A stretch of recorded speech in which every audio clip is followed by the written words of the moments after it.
Bonsoir.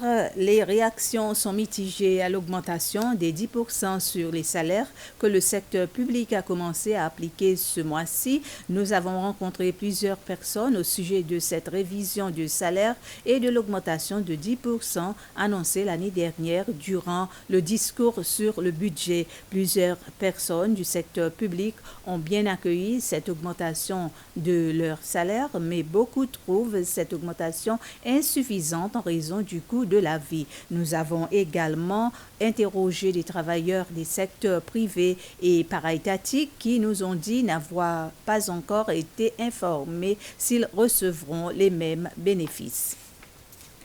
L'audition d'un cas d'homicide involontaire a débuté aujourd'hui. Il s'agit d'un cas où un jeune garçon, Lenny Marcel, 15 ans, est mort à l'île Soleil le 11 août 2019. D'après les pièces à conviction, le défunt conduisait un scooter juste avant sa mort et l'accusé dans ce cas, c'est M. Expedi Barra, 49 ans, travaillant en qualité de vigile à Île Soleil le jour de l'incident. Il a été inculpé pour la mort de Lenny Marcel. Durant cette première journée, 3 témoins se sont présentés à la barre pour témoigner. Ce sont un agent de police et un agent travaillant dans l'ambulance chez les pompiers de l'aéroport et une personne venue au secours après l'appel du poste de police d'Anse-au-Pin.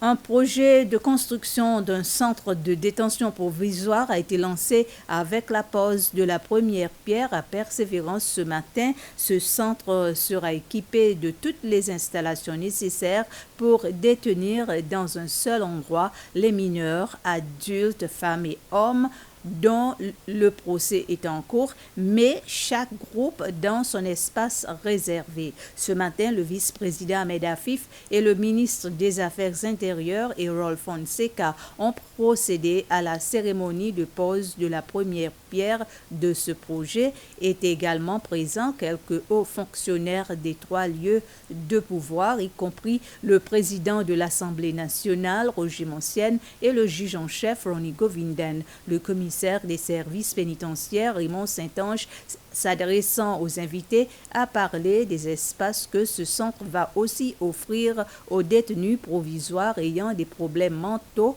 ou ayant des comportements antisociaux. Ce centre pourra accueillir 120 personnes.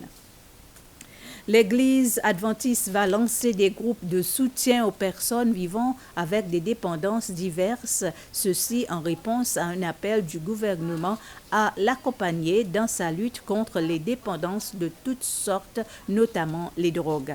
Avant la création de ces groupes de soutien à travers un atelier, les membres de cette congrégation ont eu l'occasion d'apprendre plus sur les diverses formes de dépendance et les moyens de soutien à proposer. À la fin de cet atelier, les participants ont obtenu un certificat de compétence. L'Église adventiste des Seychelles a aussi collaboré avec l'Église adventiste mondiale pour faciliter cette formation.